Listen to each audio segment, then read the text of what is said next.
አደራ ድራማ ክፍል 20 ተለቀቀ። ሰላም ጤና ይስጥልኝ አድማጭ ተመልካች ቤተሰብ እንደምን አላችሁ? ለዚህ ቻናል አዲስ ሲሆናችሁ ቻናሉን ሰብስክራይብ በማድረግ ቤተሰብ ይሁኑ። አደራ ድራማ ክፍል 20 ተለቀቀ። በባለፈው ክፍል እንዳየነውና እንደተመለከትነው አልማዝ እንግዲህ ሞታለች ተብሎም እንግዲህ ተከፍናም ነበረ ማለት ነው። በስተመጨረሻም እንግዲህ አልማዝ ሞታ ሳይሆን ራሷን ስታ ነበረ። አሁን ላይ ደግሞ ወደ ራሷ ተመልሳለች ማለት ነው። ይህንን ያዩት በኃይሉና ቃል ማመን አቅቷቸዋል። በእጃቸው እንግዲህ ዳብሰዋትም ነበር። እውነትም ትክክለኛ አልማዝ ነች፣ አዎ አልሞተችም ብለው ያመኑት። ቃልም እንግዲህ ይህንን ያየችውን የተመለከተችውን ለሰላም ለመንገር በቃ ልንገራት ተጨንቃለች እኮ ብላ ልትሮጥ ስትል በኃይሉ እጇን ያዝ ያደርግና ይህ ለኛ ጥሩ እድል ነው፣ አልማዝ ሞታለች በሰላም በኩል ማለት ነው። እኛን እንጂ እውነታውን የምናውቀው በሰላም በኩል አልማዝ ሞታለች፣ ሰላም አልማዝን ገላታለች። እናም እኛ የምንፈልገውን ነገር ሁሉ ከሰላም እያንዳንዱን መውሰድ እንችላለን። እናም አልማዝን አሁን እንደዛው እንደሞትሽ ሆነሽ ተኝና መኪና መጥቶ ከቤት ይወስድሻል፣ መኪና መተን እንወስድሻለን። እናም እንግዲህ እዚህ ቤት የምትታወቂው አንቺ እንደሞትሽ ነው፣ ገዳይቱም ሰላም ናት በማለት እንግዲህ ወንድም ተብዬው ሰላም ላይ እንግዲህ ግፍ እየሰራባት ይገኛል ማለት ነው። ባለው መሰረት እንግዲህ መኪና መጣና አልማዝ ያው ሬሳ ተብላ ከቤት እንግዲህ በኃይሉና ዳጊ ይዘው ነበር ያወጧት ማለት ነው። ሳሎን ላይ ቆይ በማለት እንግዲህ ሰላም አልማዝን እንዳስቀምጧት መሬቱ ላይ አደረገች ማለት ነው። እናም በኃይሉና ቃል እጅጉን በጣም ደነገጡ። እንዴ አውቃብን ነው እንዴ በማለትም እንግዲህ አለመሞታን አውቃ ነው እንዴ በማለት ተደናግጠውም ነበር። በስተመጨረሻም ሰላምዬ የዋኋ በዙሪያዋ ምን እየተፈጠረና ምን እየተካሄደ ያልተገለጠላትና ያልታየላት ልሰናበታት ነው አለች። እነሱም መለስ አሉ። ከድንጋጤም እንግዲህ ተመልሰዋል ማለት ነው። እናም ሰላምዬ እንግዲህ አልማዝ ሞታለች ብላ በምድርም ሆነ እንግዲህ በሰማይ ኃጢአቴን እኔ ለራሴ እጎናጸፈዋለሁኝ በማለትም ይቅርበኝ ብላ እንግዲህ ሬሳ አስመስላ እንግዲህ ሬሳው ላይ ስትናዘዝም ነበር ማለት ነው። በሌላ በኩል እንግዲህ ብሌን ወደ አሳዳጊ እናቷ ጋር በመሄድ እንግዲህ እናቷ ጋር ጥሩና ደስ የሚል ጊዜ አሳልፋለች። እናትየዋ ዳጊ እንግዲህ የቤት አስቤዛ ገዝቶላቸው እንደሄደና እንደጠየቃት ትነግራታለች። ቃልም እጅጉን በጣም ደስ እንደሰኘች እንደውም ወይዘሮ ገነት ጋር የመቀመጡ ፍላጎቱም አልነበራትም። በሩጫ ሂዳ እንግዲህ ልሂድ እናቴ በቃ ብዙ ስራ አለብኝ ስራችን የመጣሁት በማለት ከገነት ጋር እንግዲህ ትመለስና ዳጊን ፍለጋ ዳጊ ጋር ትሄድና በራን ኳኩታ ዳጊን እንግዲህ ጥምጥም ብላ ነበረ እቅፍ ያደረገችው። ስለምታደርግልኝ ነገር ሁሉ እጅጉን በጣም አድርጌ አመሰግናለሁ በማለትም ለምንድን ነው የምታመሰገኝኝ? የራስ ሰው እኮ አይመሰገንም በማለትም እንግዲህ ዳጊ መልሶላታል። እና ወደ ቤት ግቢያ በማለትም ቤት ውስጥ ገብተው እንግዲህ ሲጨዋወቱም ነበረ። ስራ ከሌለሽ ለምን ወጥተን አንዝናናም አላት። ቃልም እሺ ብሌንም እሺ በማለት እንግዲህ ወደ ለመዝናናት እንግዲህ ያው አንቆይም ቶሎ ነው የምንመለሰው፣ አሁን ግን ስራ ጨርሻለሁ በማለቱ ነበር ምላሽ የሰጠችው። እናም ተነሱና በር ዘግተው ሊወጡ ሲሉ ቃል በኃይሉ ጋር ስልክ ትደዋወላለች። በኃይሉም እንግዲህ አልማዝን አርቆ ሌላ ቦታ እንግዲህ እንደወሰዳትና እንዳደረሳት በመጀመሪያ እንግዲህ ከቤት ሬሳ መስላ እንድትወጣና እንዲሁም ደግሞ ጠቀም ያለ ገንዘብ እንደሚሰጣት ተነጋግረው አልማዝ ተስማምታን ሄደችው። እናም በኃይሉን ደውላ ቃል ስትጠይቀው አዎ በጣም ሩቅ ቦታ ነው ወሰርኳትኝ ወደዚህ ልትመጣ አትችልም በማለትም ከዚህ በኋላ ስራችንን እናጧጡፋለን አለ በኃይሉ። ቃልም እንግዲህ እዚህ እኮ በቃ ሰላም ይኸው ሰው ገደልኩ ብላ እኮ በድንጋጤ እያለቀች ነው አለች። እናም በኃይሉ ተያት የራሷ ጉዳይ በማለትም እንግዲህ በእህቱ ላይ የጭካኔን ጥግም እያሳየ ይገኛል ማለት ነው። ብሌንና ዳጊ ለመዝናናት ሊወጡ ሲሉ ቃል ታያቸዋለች። በጣም ደነገጠች። የያዘችውንም ስልክ ለመጨረስ አልቻለችም። በኃይሉ ቆይ በኋላ ደውልልካለሁ አለችው። አንቺ ብሌን ምን እያደረግሽ ነው አለቻት። አንቺ ገረድ እያለች ከፍና ዝቅ አርጋ ስትሰርባትም ነበረ።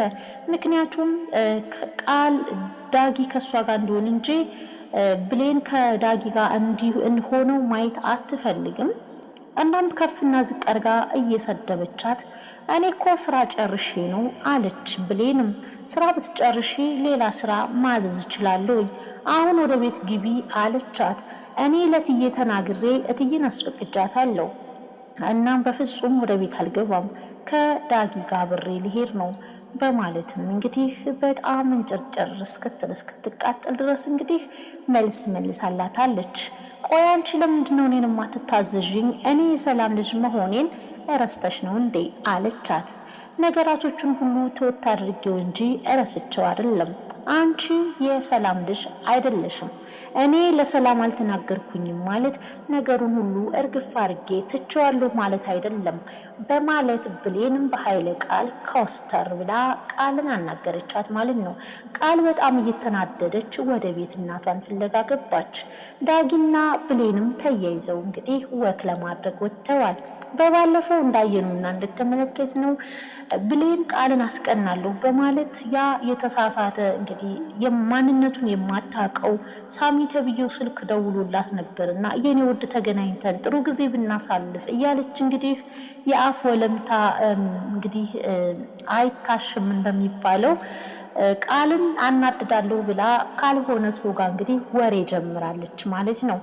ሳሚም እንግዲህ ሲጠብቃት ውሎ ሳትሄድለት እንደቀረና እንደተናደደባት ያገኛትና እሱም በስልክ አንቺ በማለት እኮ እኔ ላይ ነው የምትቀልጂው የምታሾፉ ብሏትም ነበረ። ስልኩም ካለቀ በኋላ እኔ እኮ እውነት ለመናገር እየቀለድኩ ነበር ስትለው ይበልጥ ተናደደባት። እኔ የቀልዴን እንጂ የምሬን አይደለም እኮ እንገናኝ ጥሩ ጊዜ እናሳልፍ ያልኩት ስትለው እኮ እኔ ላይ ቀለድሽ ማለት ነው አሾፍሽ ማለት ነው በማለት እንግዲህ ሳሚ በጣም ተናዶባት ነበረ። ስልኩም አልፎ በአካል ተገናኝተው ሲዝትባትም ነበረ። ይህን ያየውና የተመለከተው ዳግም ጭራሽ ስለሚወዳት እንዴት ሴት ላይ እጅን ትዘረጋለህ በማለት ሳሚን መቶታል ማለት ነው። ሳሚም አንተ በማለት እንግዲህ አንዳንድ ስድቦችን ወርውሮበታል ማለት ነው። አለቅህም እያለውም ይቺ ሴት የኔ ሆና አሳይካለው ያንተ ልትሆን መቼም አትችልም በማለት እንግዲህ ሳሚ ዳጊ ላይ ጣቱን ቀስሮበታል። ምክንያቱም ሳሚ እናቱ ማን እንደሆነች ያውቃል ማለት ነው የዳጊን። እናም እንግዲህ በብዙ አይነት መንገድ ሊያስፈራራውና ሊዝትበትም ይችላል። ብሌንም እንግዲህ ዳጊ ቆይ አንተ እንዴት እንደዚህ ታደርጋለህ? እንደዛ አይነት ሰው መሆንን እኮ አላወቅኩኝም አለችው። በአንቺ የመጣብኝን ልምረው አልችልም እገለዋለሁ ሁሉ አላት።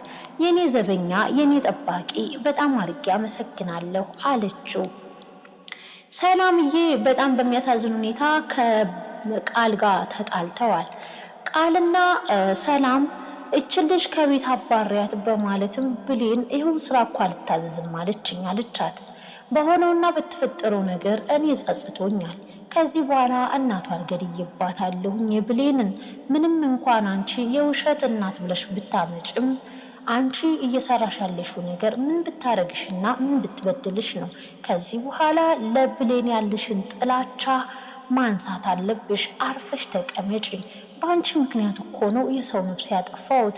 ይችን ሰው የብሌን እናት ናት ብለሽ ባታመጭ ኑሮ እኮ እኔ እንደዛ አይነት ጣጣ ባልተፈጠረብኝ በማለት ክፉኛ ሰላምዬ ተማራም እንግዲህ ቃልን ተናግራታለች። ቃልን በጣም ተናዳለች። እንዴት እኔን አንድ ፍሬ ልጅሽን በማደጎ ላይ ስሰቃይ ኑሬ ያደግኩኝ ተንከራትቼ ያደግኳትን ልጅሽን ከሌላ ሰው ጋር እንዲታወዳድርኛለሽ በማለትም እንግዲህ በውሸት እየተለሳለሰች ሰላምን ለማውራት ብትሞክርም ሰላምዬ በጣም ተናዳባታለች እና ከቃል እንግዲህ ብሌንን አብልጣ ትወዳታለች።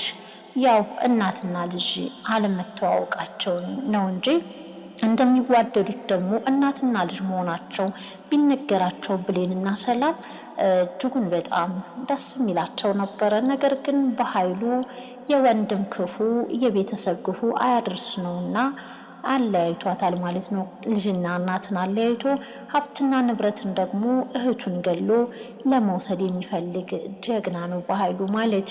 አድማጭ ተመልካች ይህንን ቻናል ላይክ እና ሼር እያደረጋችሁ አበረታቱኝ። እናም እንግዲህ አሁን ላይ እያቀነባበሩ ያሉት ነገር ሰላምን እየረበሻት ይገኛል።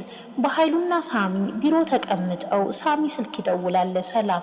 ሰላምን እንግዲህ አንቺና ወንድምሽ አልማዝን እንግዲህ የሰው ነፍስ አጥፍታችሁ አርቃችሁ እንደጣላችሁና እንደቀበራችሁ እያንዳንዱ መረጃ አለኝ በማለትም ለሰላም ደውሎ ይነግራታል።